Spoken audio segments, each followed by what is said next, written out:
Hello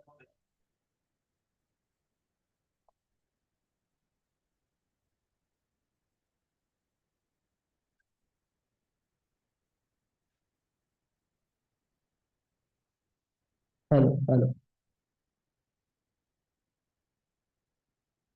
hello hello hello hello hello hello hello hello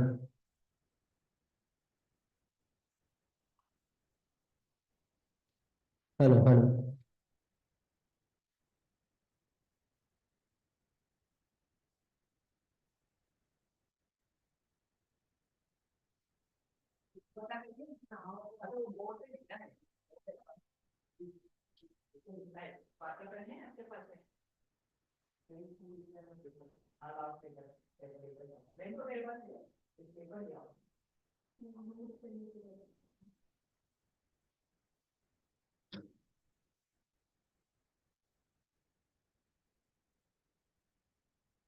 There's folder or HDPDIM. There's only one file. One file. The folder is HDPDIM.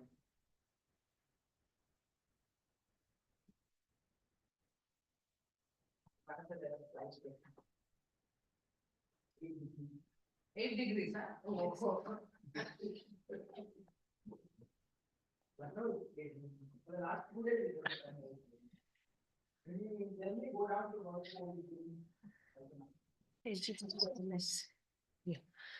ये वाला ये copy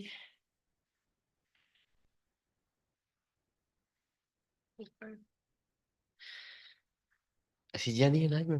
हाँ? सीजिया नहीं है आज? ये सीजीआर है ना। अच्छा अच्छा ठीक।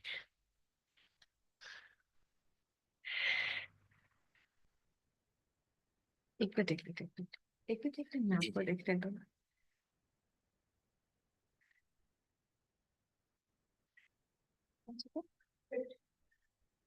Yeah, that's right. Okay, ठीक है। पेन ड्राइव निकाल देते हैं। जी ma'am.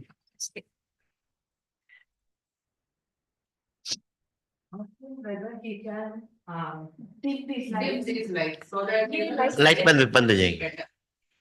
Yeah, okay. So I think the question answer for the end. Yes, Or do you want me to make it interactive? It's your way, now whatever you want to do. Because all of them have mic, so do you want me to make it interactive or? Okay, okay, all right, fine. Oh, thank you.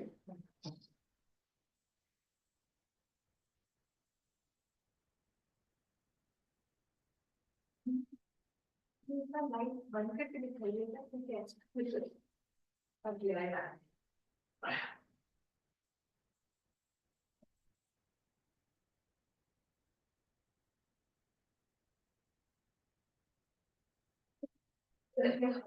No, that's good. I prefer to always come because some glitch, no, it doesn't work or you know, somehow. That's fine. That's fine. Yeah, yeah.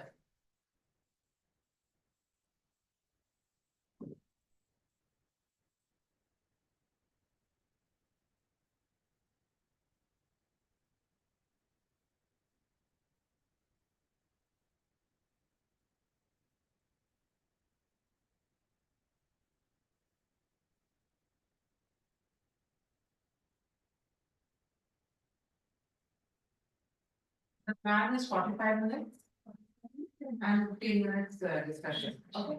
So you do me a favor. Why? Yeah, you just tell me when it's half an hour. Okay, it's half an hour. Okay. So that then I know.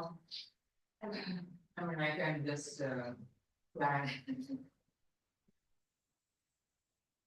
So generally what happens is we take some time to warm up, I have noticed. And the earlier slides, which are really not very important, the next slides come later, but you spend too much time in the beginning and then, you know. Completely agree. And then you're, you know, rushing the main. Yeah, the main thing was like.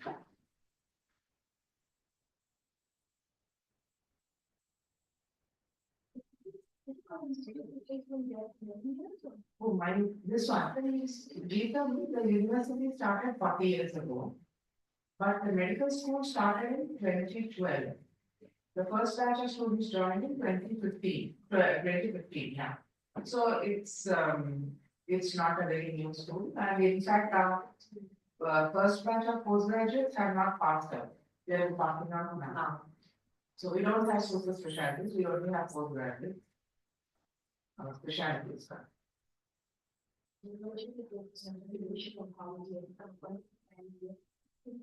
No, see what has happened is in Hyderabad, there is one, AIG. No, not AIG, called Basavataram. This Basavataram is only cancer and it is owned by these people, group, okay? Yeah, sir, morning, sir. Morning. Please. No, no, no, no, this is. No, no, no, there's no. Okay. You have to work? No. Yes, I know. Everybody will fix lot, please. Okay. We always about this. Okay. Yeah.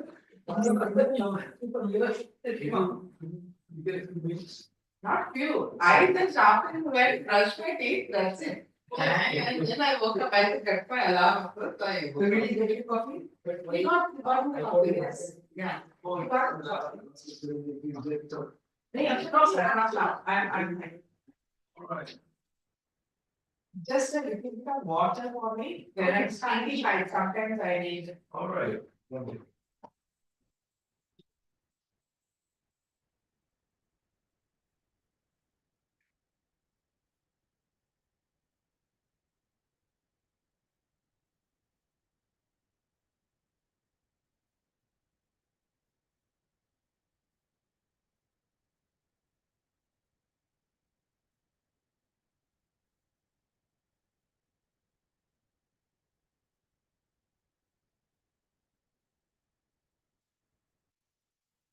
Morning.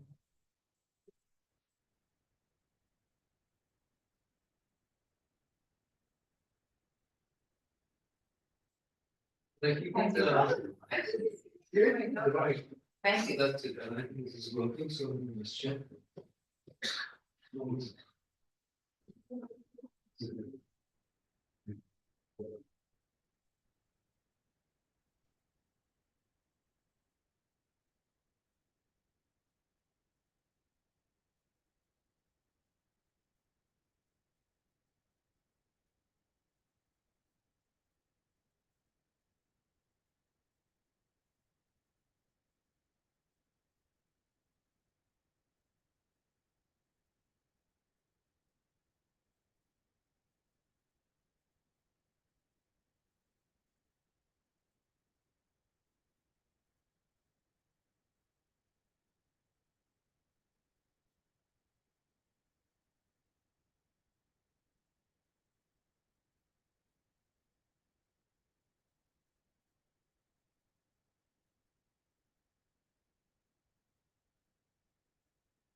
Check.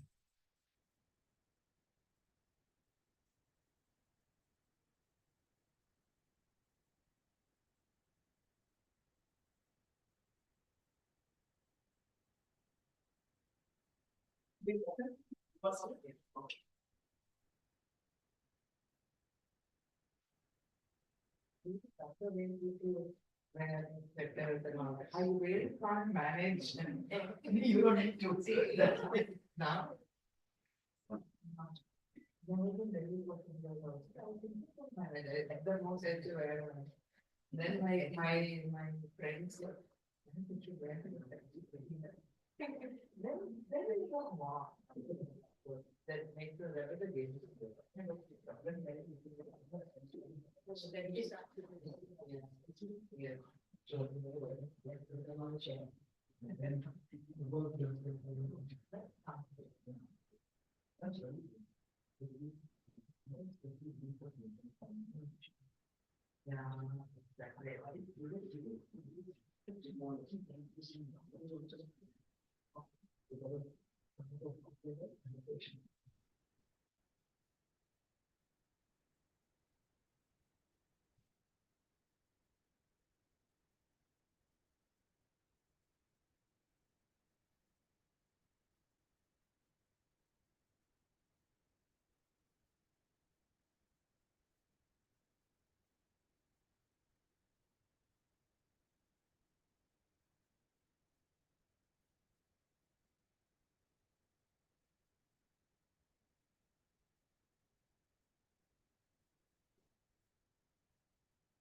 Like, thinking what the current is.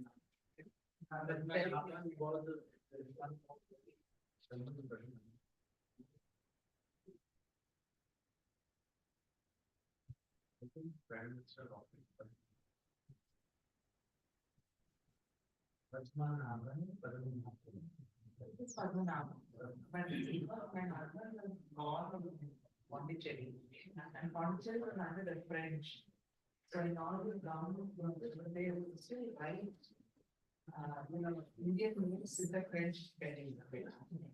So like, for example, if somebody was charged, very name Jamhki, and it is not in that, they would use that, the T, J, A, O, and so, and many other people who are born in Pondicherry, they have some spellings, the Indian name spelled very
Good morning, friends. And today we have the privilege of having Professor Gitanjali Padmanabhan with us. And I would just request the director to welcome her. And Shagun, can you just floral welcome? Just give her a small token of our. Ma'am, please come.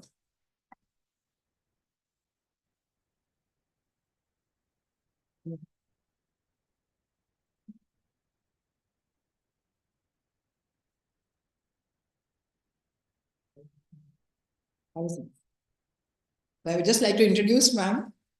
Dr. Gitanjali did her undergraduation and post-graduation training at JIPMER Pondicherry, and then she has done PhD in clinical pharmacology from Pondicherry University. And after that, she's been on the faculty of JIPMER for decades.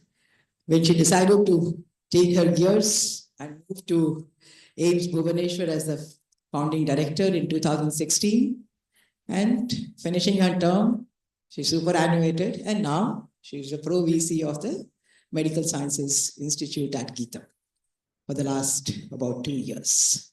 But she's not only a clinical pharmacologist.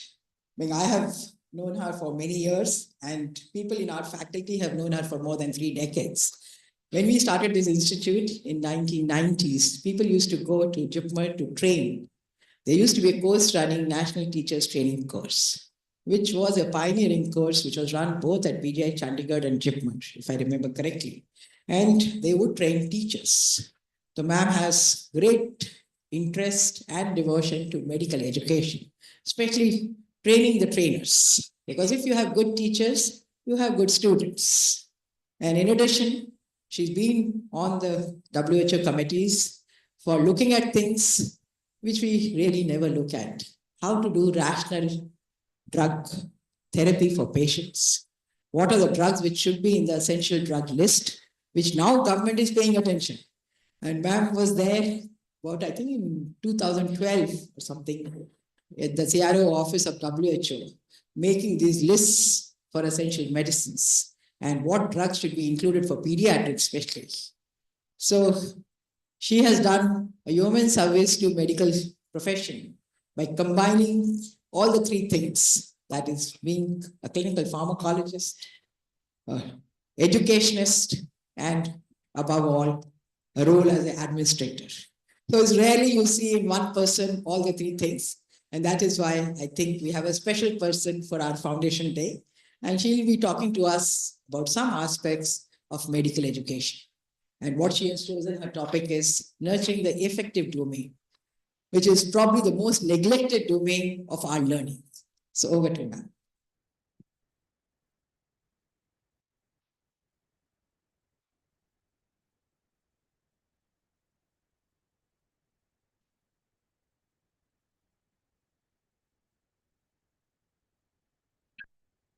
The director, dean, members of the faculty, a very good morning to all of you. And thank you, Amita, for that very, very generous introduction. I'm not sure whether I actually deserve all the things which you said.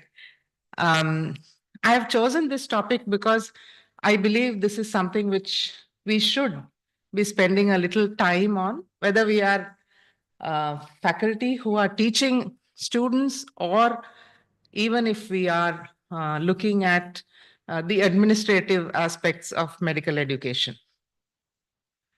So I have chosen this word because I like this word very much. It shows that it is to protect something while it is growing. And I believe the affective domain is something which we need to keep working on.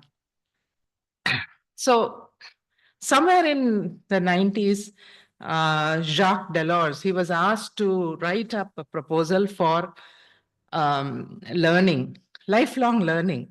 And he came up with these 4 pillars of learning. Some people call it 4 pillars of education: learning to know, learning to do, learning to be, and learning to live together. Why I have chosen this is quality education is the 4th SDG. We all know that. But if you look at these 4 pillars, the last 2, learning to be and learning to live together, are in the affective domain. They are not in the, according to Bloom's taxonomy, it's not in cognition, it's not in psychomotor skills, it's in the affective domain. So more weightage has been given to the affective domain, even when you're thinking about lifelong learning. These are the goals, starting from acceptance, which is the earliest and the lowest level, to internalizing something. Of course, the terminology keeps changing, but I'm not here to give you a lecture on medical education, but some aspects of it which I find rather interesting. So traditionally, as Amita said, we have ignored the affective domain for a long time.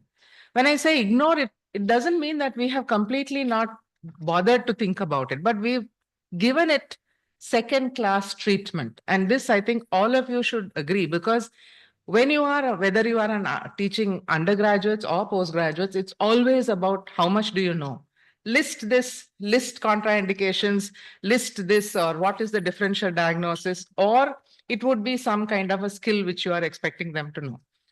But so therefore, this is a very neglected part of medical education for a long time. So we were all extremely happy when the Medical Council of India in 2018, they came out with what is called the ATCOM module. I'm not sure how many of you are familiar with this. This is, of course, for undergraduates. ATCOM stands for Attitudes, Ethics, and Communication. And so we thought, at last, the affective domain is being given importance. This time, when I was preparing for the lecture, I looked at it, and it has 17, it has a list of competencies, Appendix 1. I didn't bother with this because all my life, as Namita said, I have been with either JIPMER and then after that with AIIMS, and we have been out of the National Medical Commission or the MCI. So we never bothered too much with this. Okay. So what happened was that when you looked at this, when I looked at this, I looked at these competencies. 39 were the core competencies, and there were 15 non-core competency. Each competency is listed, and then the domain under which it is also given. So K stands for knowledge or the cognitive domain. Out of the 39 core competencies, 21 are knowledge and 18 are skills. Out of the 15, 5 are knowledge and 10 are skills. There is not a single competency in the affective domain. So what does this tell us? It means that the Medical Council of India in 2018, actually it was trying to address the affective domain, but there is not a single competency which it could think was to be included in the affective domain. But if you look at the list, there are things like altruism, empathy, commitment to lifelong learning, balancing personal and professional priorities, and so on. All these are in the affective domain, but they are listed as being knowledge or skills. So there are lots of competency in the affective domain, but they couldn't identify it as being in the correct domain. So the contradiction which I saw is, first is it is not listing it properly. And second is, when it is not listed, teachers are not able to select the correct teaching learning methods for teaching these competencies. And also they may be selecting the wrong methods for assessment.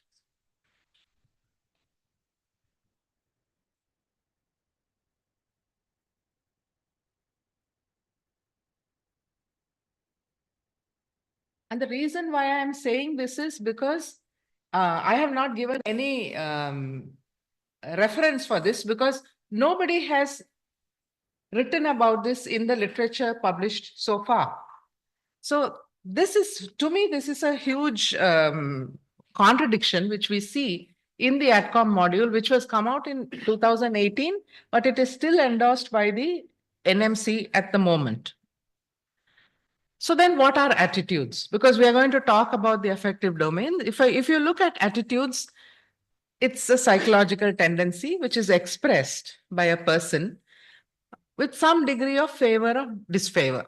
And that's a good working definition for us to be starting on. We know it is very complex, and it also influences how somebody may process information to behave in a certain way. So if there is a difficult patient, depending on the way you perceive this, you may behave in a way in which you don't excite the patient some more and calm him, or you might be, really upset about something, or something else may be influencing you to behave in a way which is not found to be appropriate for that particular time. So there are three components of attitude, and there is a cognitive component, there is a behavioral component, and there is an affective component. So when we talk of the affective domain, it doesn't mean that everything is affective. So as they say, affective domain is heart, psychomotor domain is hands, and the cognitive domain is brain. So it doesn't mean everything is from the heart. So when you have the three components, they act in harmony. The cognitive domain, what you perceive, what you believe about the particular subject which is happening, will affect your brain, or it makes you respond.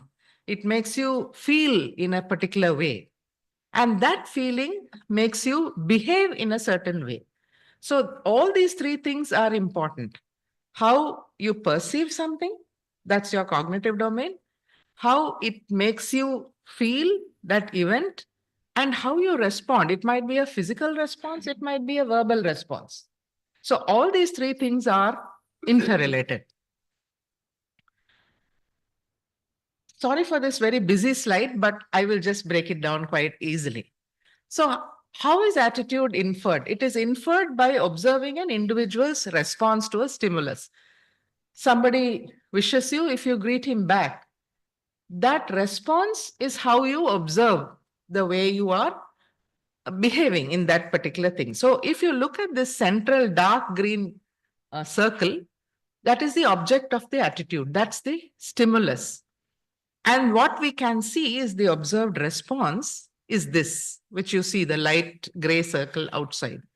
What we may or may not see is this attitude effect, which may or may not be observed by the observer. And there are other internal influences like habit, or it could be response bias or perceived consequences. All this is the other thing. So these two things are actually not seen, but what is seen is this.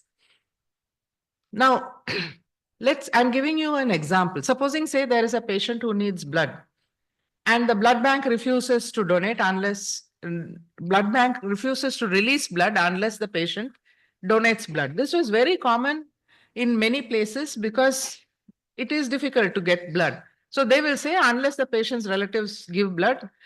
So if there is such a situation and there is an intern who has seen that this patient can't, either they are old or is come alone or the patient might die, whatever reason, the intern donates blood on his behalf. That is seen as a sign of altruism. He is demonstrating altruism for this particular patient. Now he may feel happy. You can't see that. What you have seen is that he has demonstrated altruism, but you can't see whether he is happy or not. And he may have observed another resident who has done this. Some heads of the departments do it. Many faculty members do it from time to time for patients. So he may have seen, he may have read about it, and otherwise, or he might be scared that if the patient dies, he may feel guilty. So this is something which we don't know. But as teachers, when you are looking at the affective domain, what you can do is to have here, this is where you are able to interfere. So if you are a good role model, or if you keep discussing cases which help somebody behave in a particular way, this is where we as teachers have a chance to actually do something about the affective domain. So if you look, I'm going back to the ATCOM module because I'm just using it as an example to show how it is important for the medical regulatory authorities to care about what they put into a particular document. So they have, in the first year, as soon as somebody joins medical college, they're supposed to be able to demonstrate the ability to communicate to patients in a respectful, non-threatening, non-judgmental, empathetic manner. And the level is show how. They're supposed to show, they're supposed to demonstrate. And how much training? 7 hours.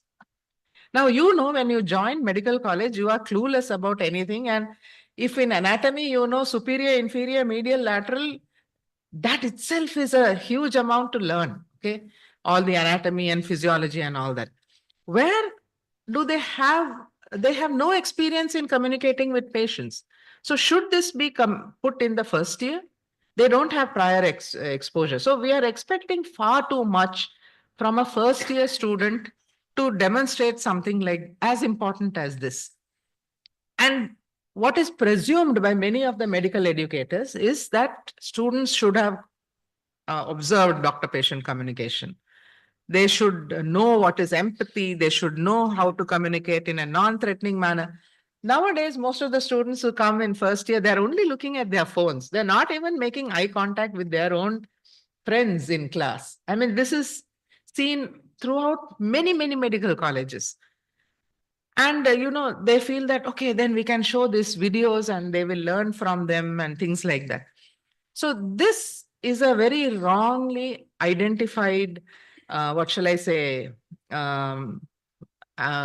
point which the NMC is making.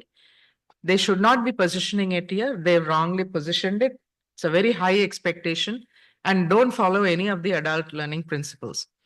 Similarly, they have used the same example even in the next year, second professional year, as you can see it, with about another 5 hours of learning where they have to show active listening. So active listening is coming after they have to demonstrate how to talk. Now, I just looked at the two references given here. The first reference, many of you might be familiar. The second reference, I went back and I read it. And when you read the reference when you read the reference carefully, you find that the experimental arm is only 25 students.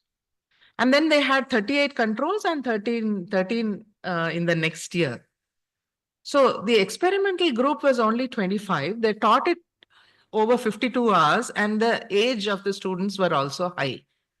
They are expecting us to adapt this to a classroom strength of, in many colleges, there is 150, 200, 250 students, undergraduate students. They are around 18 years old and in 12 hours. Can you do this with any degree of success? I mean, I'm all for adapting things, but you need to see what can be adapted in our what shall I say, milieu, or in using the logistics which we have. It is simply not possible.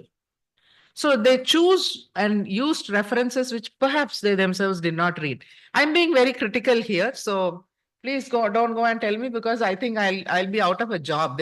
They'll chuck me out if they know I'm speaking like this. But this is the truth. So I went back because I was coming to SGPGI. I went and looked at the postgraduate curriculum.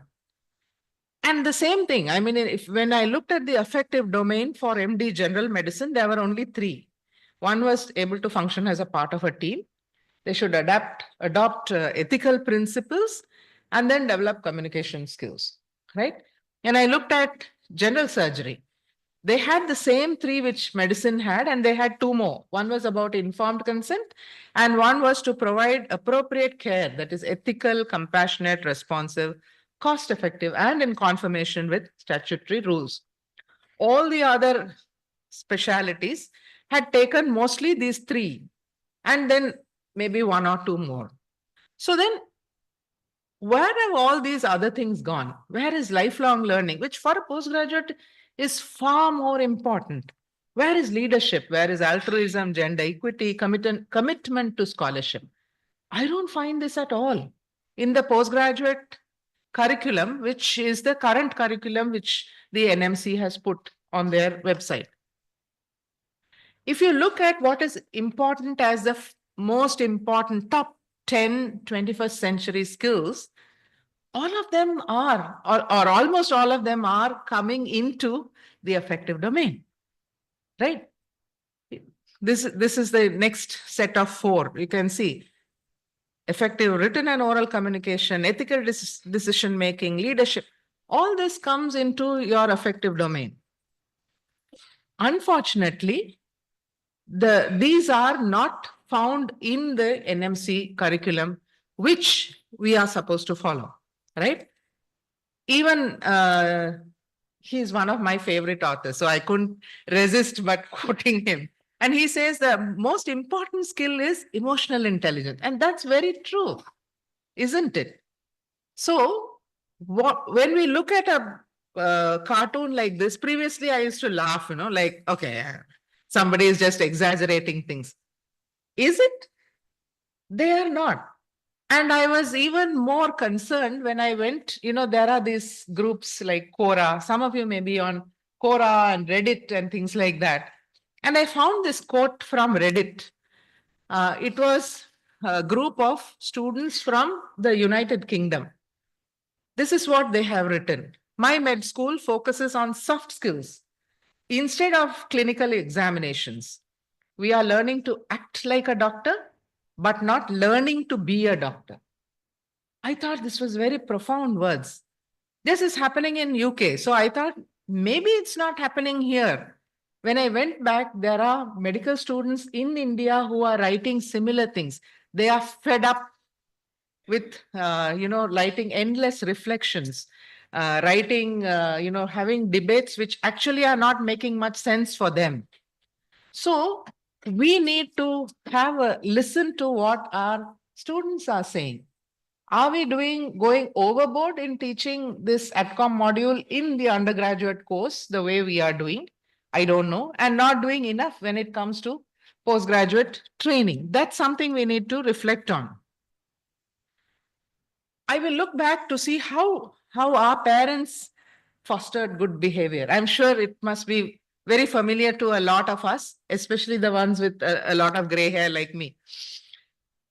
They started when we were very young. Whatever they wanted us to learn, there was very clear instructions what was right and what was wrong. We were encouraged, rewarded sometimes, not always. And there were consequences. If you didn't behave or you didn't behave in a particular manner, you had consequences. There were role models. If my father expected me to be on time, he was on time all the time. So they were role models, and they kept on repeating that you have to keep doing this. These things have not gone out of fashion, and it still stands good for if you want to train your residents in some form of in the effective domain. These techniques still remain the same. As medical educationists, we love to give very complex things to people and say, you should do this.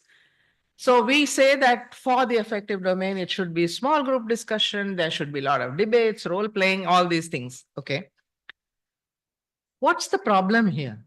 The problem is one of large number of students. When I was a resident at JIPMER, we had only 2 postgraduate. The intake was 2 postgraduates. Medicine department, there were only 3 postgraduates. Now, medicine department, there are 30 intake. So when you have 30 postgraduates coming into a department, and by the end of 3 years, you have 90 postgraduates, the heads of some departments or even the faculty don't even know their names. Okay. So teaching, and then you say, no, it should be small group teaching. How many times can you repeat something? There is lack of protected time for teaching the affective domain. We still have time to teach, take rounds or, teach clinical skills and so on. But for the affective domain, there is no protected time. And teachers also need to prepare to teach these things, because you need to get the material to either hook up a case or, plan something. So the appropriate assessment methods also take time. If you are looking to do 360-degree evaluation, it takes a lot of time. And sometimes it is really not very appropriate, or we cannot manage it in using the logistics we have.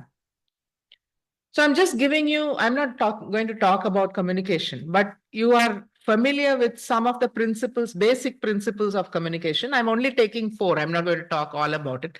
I'll just use one to show why the affective domain is really very difficult for us to teach. If you look at mutual respect, I'm not talking of SGPGI, but in many of the government institutions, many of the private medical colleges, this is very common. The patient will be yelling at the doctor. Patient will be yelling at the nurse. Okay. Doctor sometimes will be slapping the patients.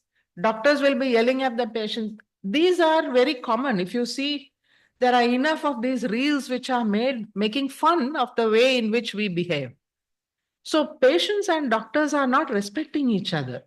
And then you have this gentleman, Dr. House, Hugh Laurie.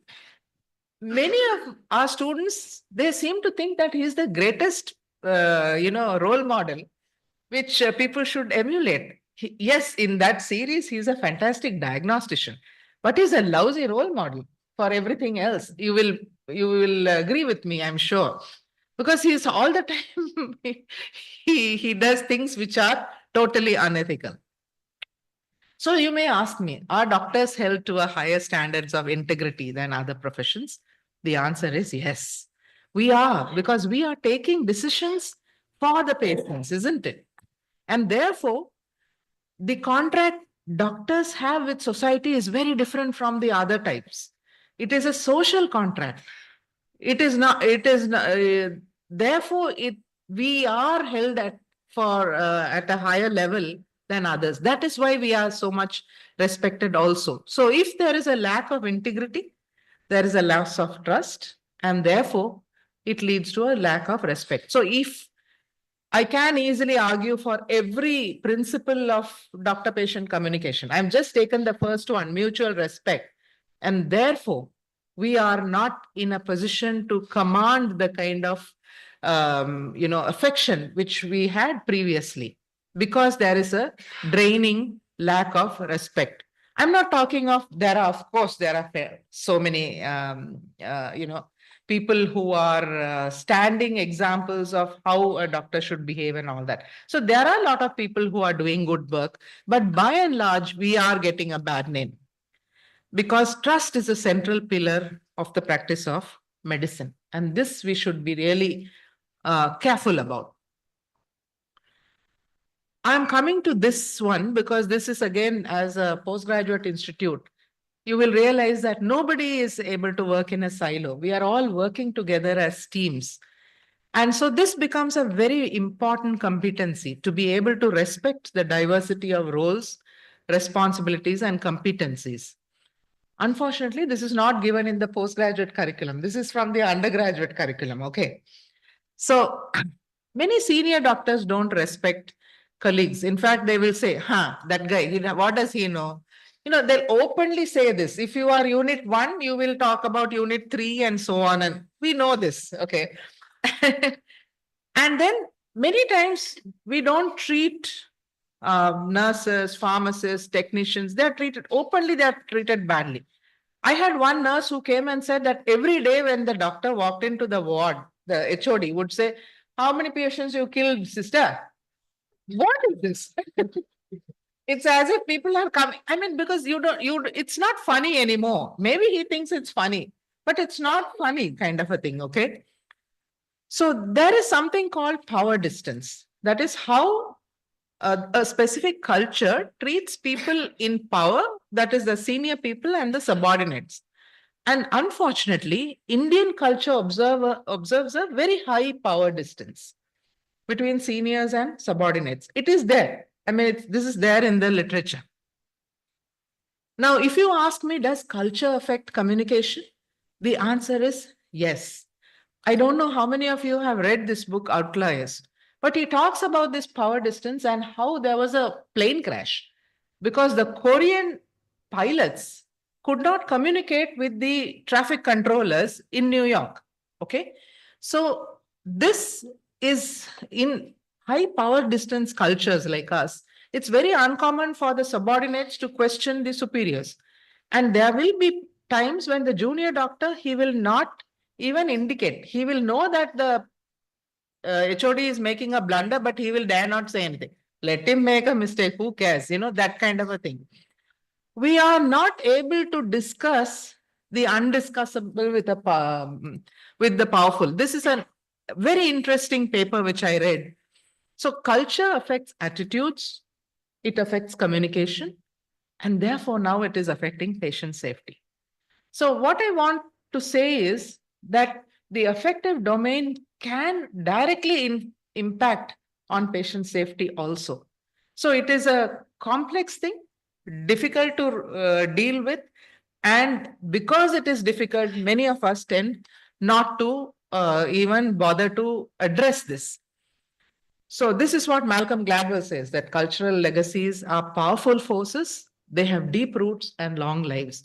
So perhaps it is time that we try to address this issue. Because when somebody is open and they speak out, who are you? Shut up. Or, you ignore this person. And this is very common. Okay. So why is teaching and fostering attitudes very difficult?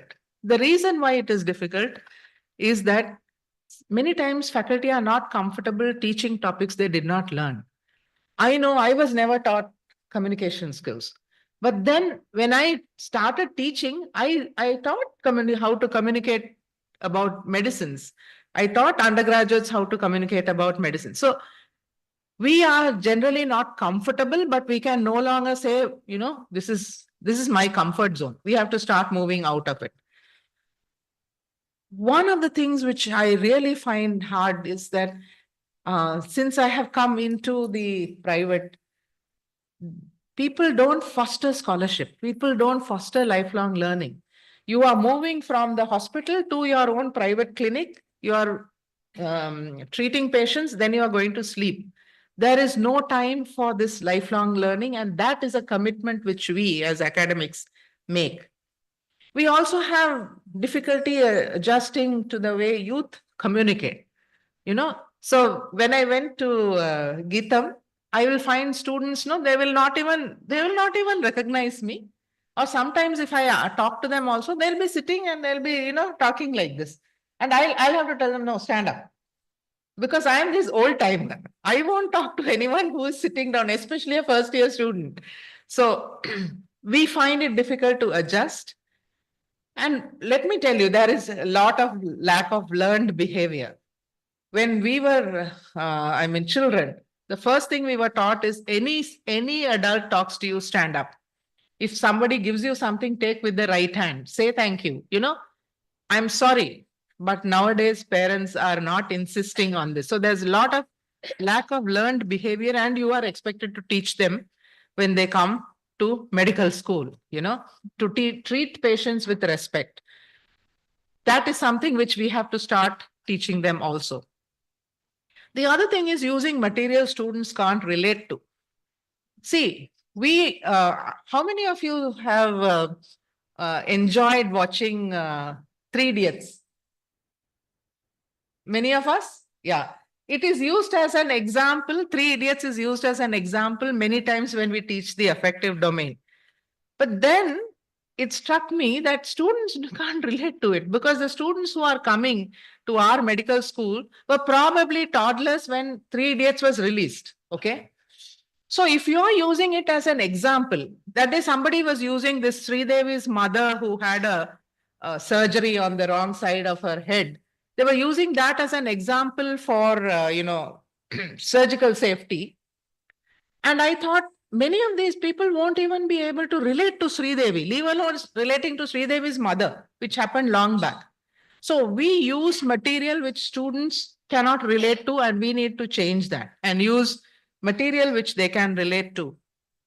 And this is for private medical colleges, there are a lot of unethical things going on, and students are asked to be part of it, like cooking up case sheets. This is a big industry where people, as soon as you come, they're asked to cook up case sheets. The first thing I stopped was that. I said, there's not going to be any cooking up. If somebody comes and says, yes, you are having less patients, so be it. That's it. So when you ask people to do something unethical and then you say, it is unethical to tell lies and, you have to be honest, it won't work. So the new generation of learners have some characteristics. They are digital natives. They have a very short attention span. Some people say even the goldfish has a longer attention span. Visual and kinesthetic learners, they are hyper engaged and socially engaged. So this is a few of the characteristics which I have picked up.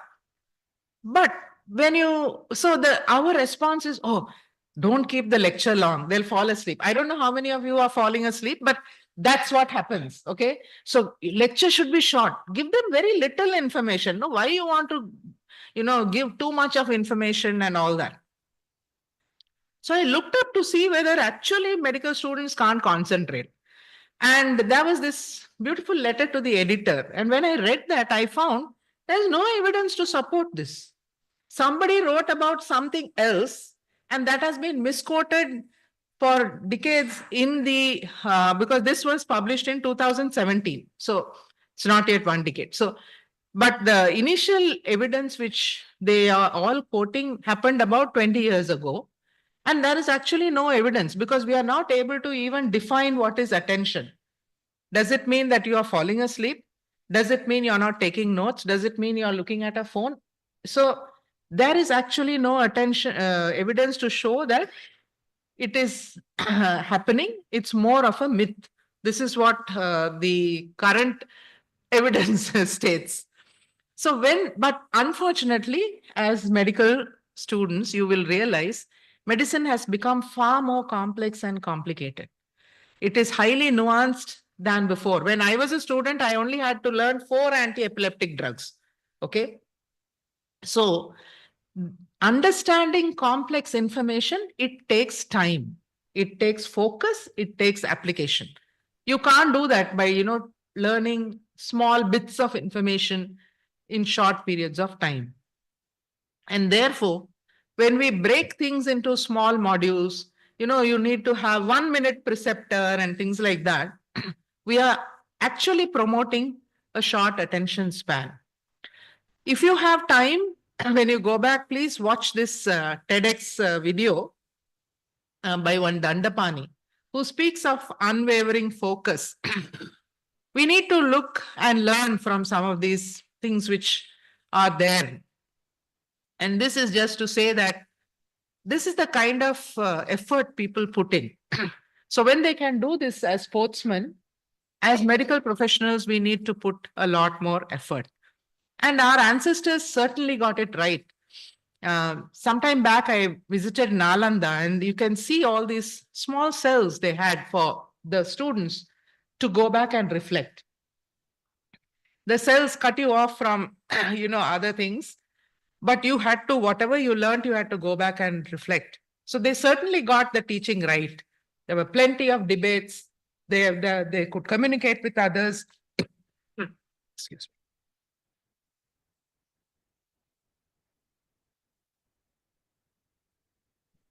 me. And so we need to think about reflection and taking time to learn. And these are all the strategies that foster role attitudes. And I have underlined role modeling as one. It is still a very, very powerful tool. When we think of our learning, we always think of the teachers, not the technique they used to teach, isn't it?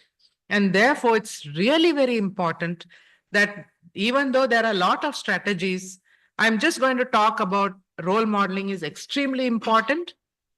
And the last one, hospitality industry is all about the affective domain.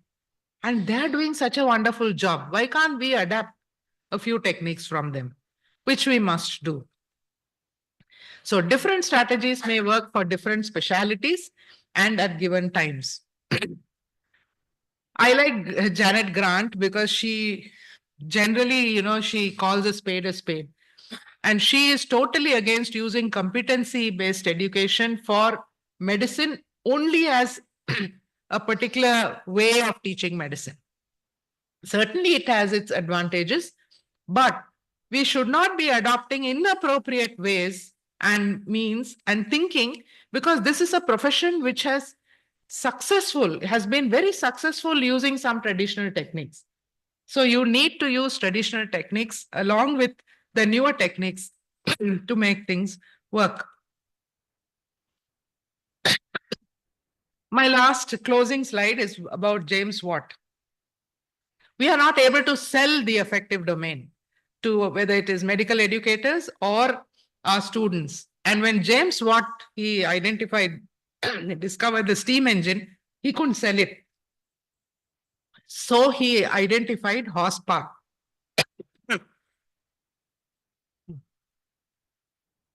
And he went and told these miners, I mean, the people who had to buy his machine, he told them, you buy my machine, you can get rid of 25 horses. Because horses had to be fed, horses had to be, given food, and horses were expensive. So therefore, what he did was, he said, 1 horsepower means 25 horses you can remove. They immediately jumped at it, and his steam engine sold like hotcakes. So we need to sell attitudes and communication to our medical students. So to conclude, I will say, the affective domain needs to be given more attention and prominence during postgraduate training. I'm talking about this because you are all into postgraduate training.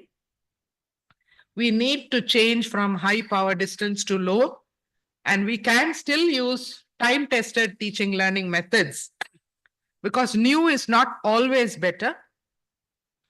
And we should embrace scholarship and lifelong learning. And we must publish our experiences when we teach something, because we can create our own evidence. Thank you very much. I'll be happy to take questions. Yeah, sure.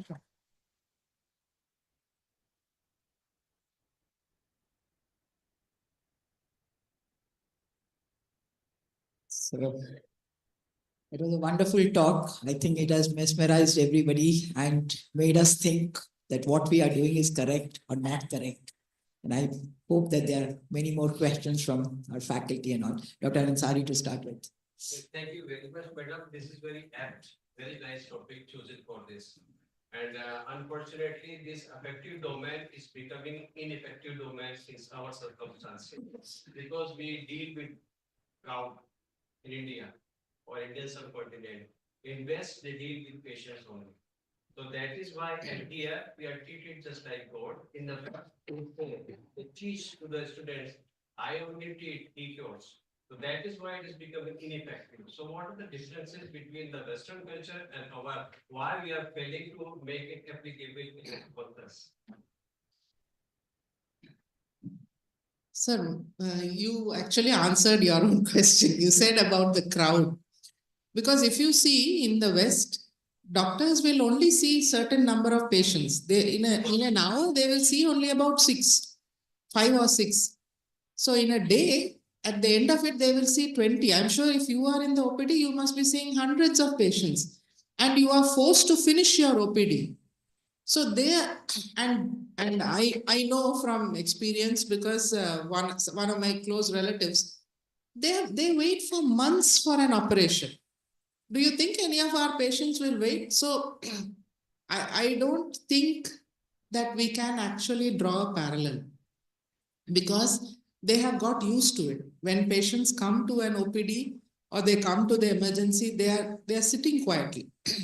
Our people will come and bash up the emergency doctor if they're not seen with the first 5 minutes. So there has to be an attitude change, not from our side, from the patient side also. And I'll give you an example about this thing. When we were students, we had to go to the village and we had to follow up a family, which now the NMC calls Family Adoption Program. This happened in 1975 when we joined medicine. we had to go and follow up the family. The family will be very happy. They'll ask you to come, please sit, they will give. Now, when we are trying it in Vizag, the students are not even allowed to enter the house. The family says, wait, what do you want? What do I have? So we only think that we need something, but patients also have changed. And also there is a lot of information. So they are empowered to ask, this is our right. So sometimes it's the wrong thing which they are asking for. So I really don't have a clear-cut answer, but I think we need to have some kind of education for the patient also, what they can expect and what we can deliver.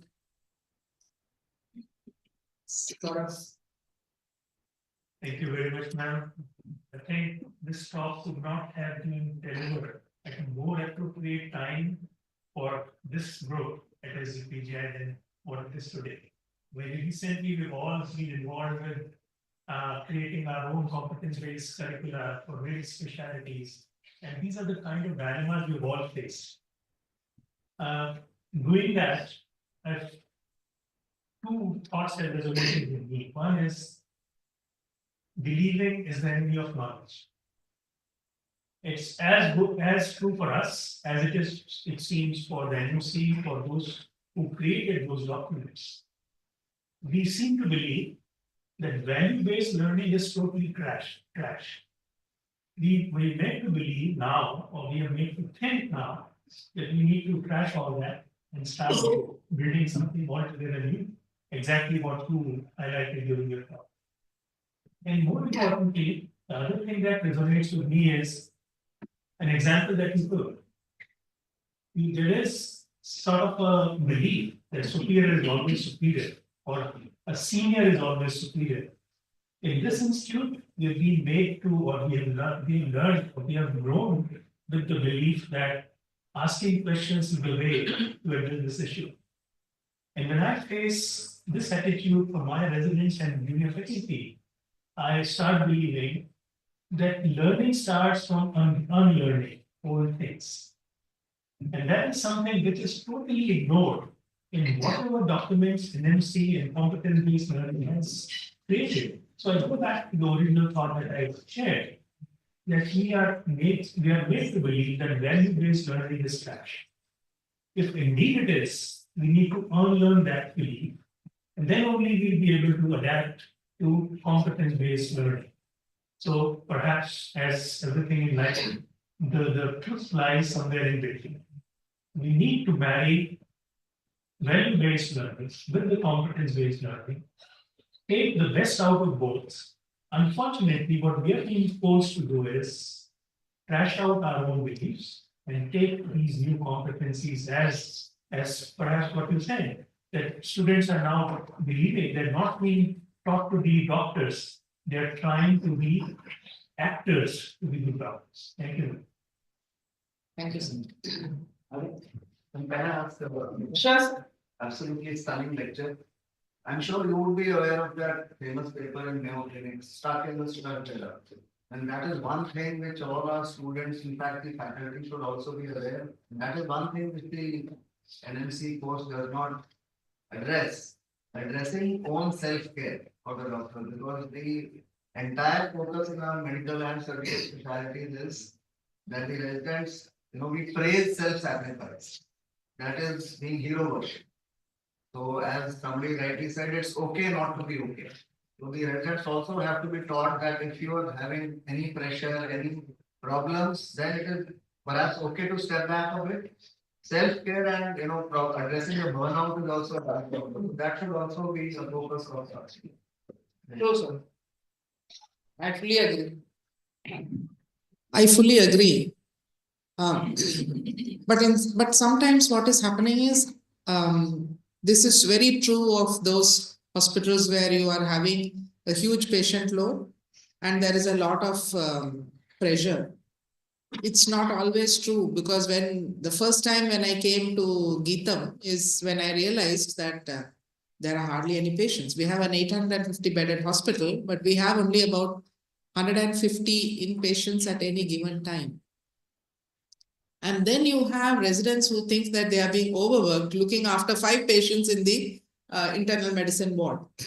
So this is also happening because you tend to think that even if you are asked to write a case sheet decently, that you are, you are being overworked. It was exactly what I was talking last night over dinner. So it's both, but I fully agree that there are residents who are being overworked and they need to, step back and say, I'm sorry, but, I have reached my, yes, sir. Yes, Excellent lecture. Ma'am, AI is coming in big way, and we are all talking about crawls. So whether that is going to come and solve our crawls problems, or it is going to affect our affected domains more, and in touch of doctors to the patient is going to use. So I need your comment. So I can look, I know of one affective domain which is being impacted badly by AI, and that is scientific integrity. Okay.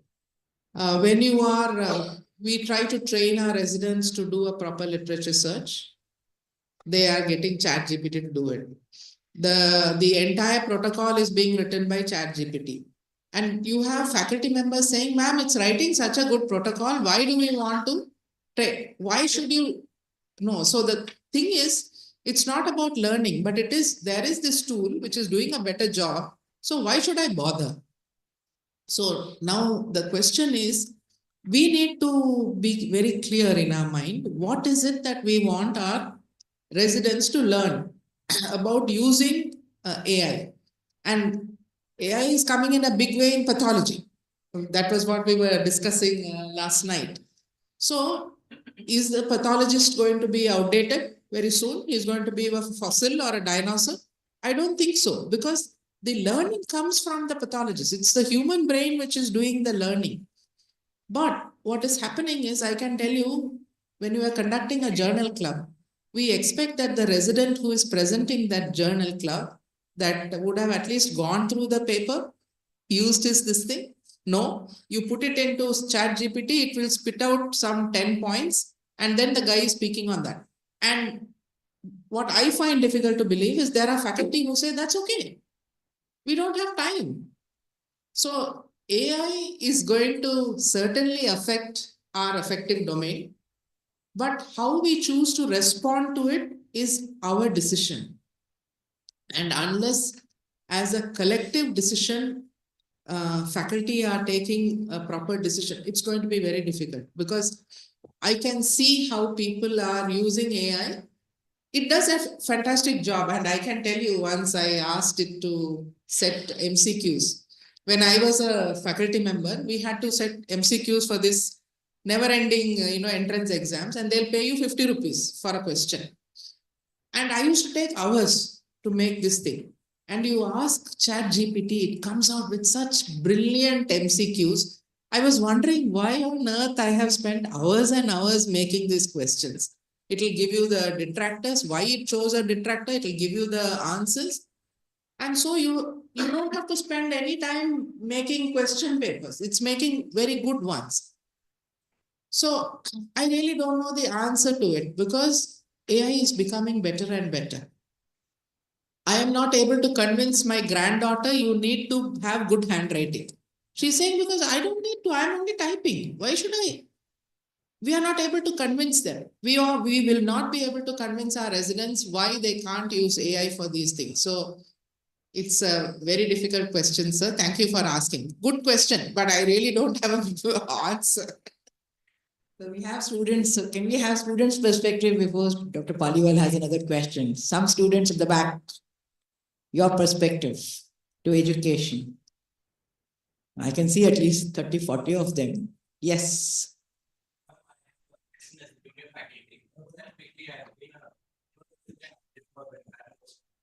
Research, and I also had a small book that she had written on research, and I picked up a lot of points for that. It's very nice to meet you again. Ma'am, I'm a junior faculty in the department. I recently joined, and regarding have bringing this in subspecialty teaching, because we are coming, possibly I will be able to come in contact with the resident or a student fairly late in life, because they've done their MBBS, they've done their MD. What do you think are the challenges at this point in time, and are the emotional affect components already formed pretty well, and how are or what do you think will be the challenges to actually make it at this point? I think, like one of the faculty here said, many things you may need to unlearn in order to learn. If you have had a negative role model and you want to fashion yourself on that negative role model. See, I know when I was in AIIMS Bhubaneswar, one of the cardiologists used to tell me that the HOD, if you answer wrong, he used to make him kneel in the ward. What kind of behavior is this? So when you become an assistant professor or professor, if you continue to do the same thing, that's not what you have to do, you know. What you can do is certainly have a discussion. You may be only having a cup of coffee, but steer it in a way in which you want to feel, you think that this resident has not, let's say, treated a patient well, or you are seeing the way he's talking to, talking down to a patient. Over a cup of coffee, you can ask, what was your background and things like that. Would you like to be treated like that? Would you like your near and dear to be treated like that? So there are always ways in which you can certainly be a part of that person's training and taking it forward. I think young faculty have a lot of impression because you are closer in age to them, and you will be also be able to respond better. So they really don't like to hear a lot from people with a lot of gray hair like me. Okay. So you people are in a much better position, and I think you should take a very strong role in this. I could appreciate the lecture very much. The reason, one of the reasons for this is I've been dealing with this portal, IGRS portal, the integrated grievance redressal portal for 2 years.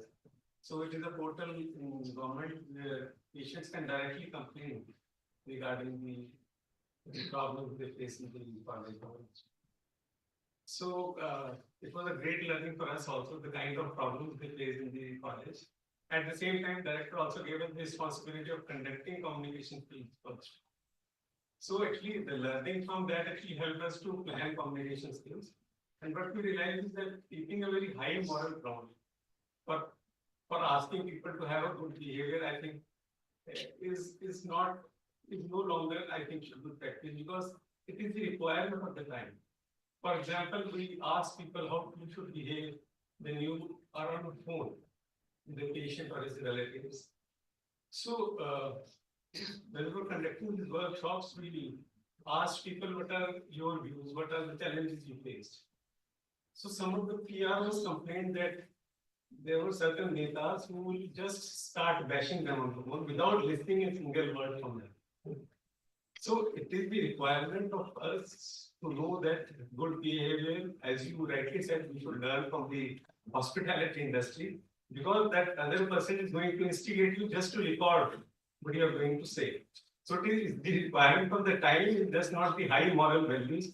So I think I could appreciate your lecture. Thank you. Thank you, sir. Karen. Ma'am, do you think the answer is spirituality, one-stop solution? It answers the entire width. In my mind, it captures the entire width of what has been discussed. We go to these ashrams and they of course teach you how to train your body, they train your mind, and the value systems they give you, and I think things just start coming naturally. Is it time that we formally make this as a process in institutes? Shall we? I think it's worth considering. Sadhguru, for example.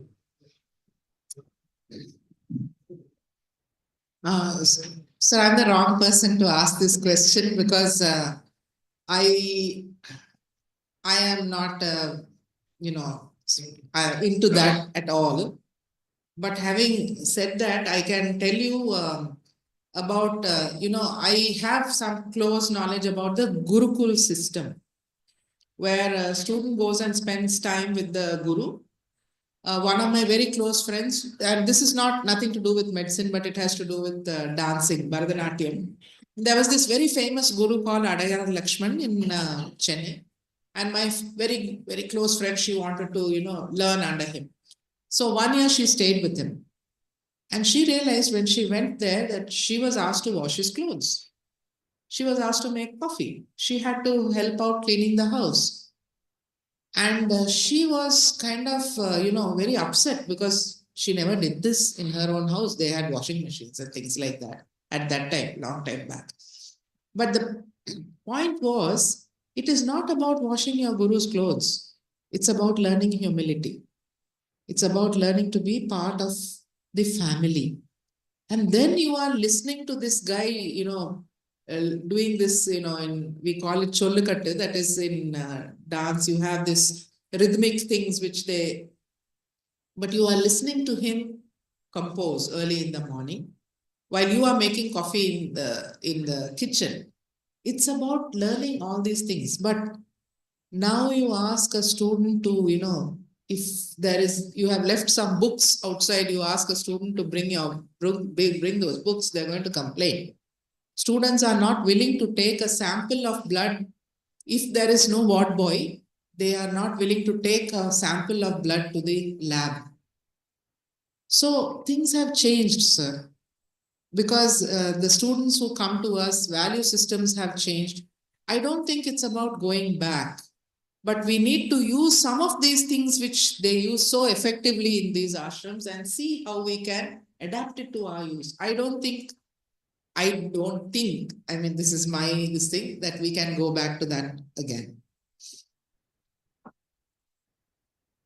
Dr. Dhiman, you have any comments?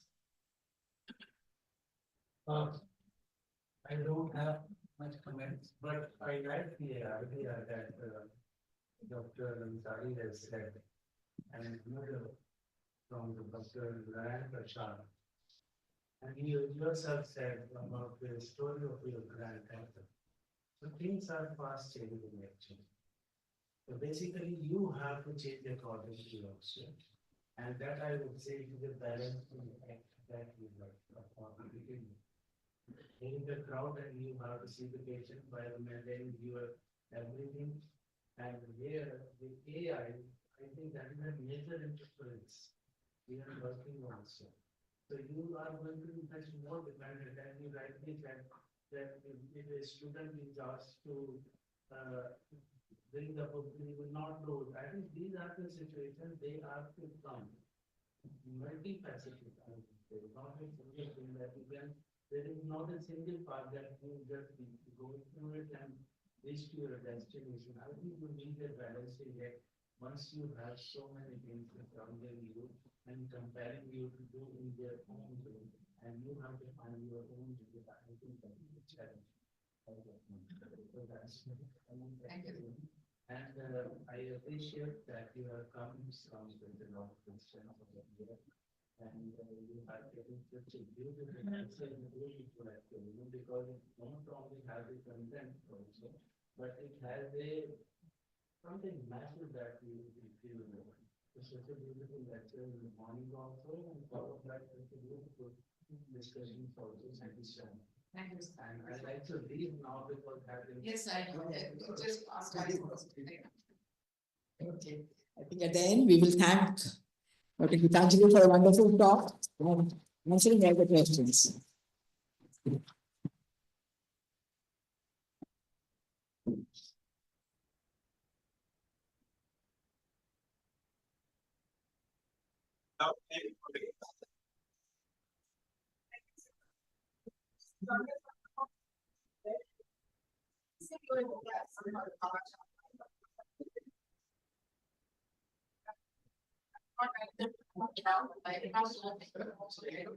I can So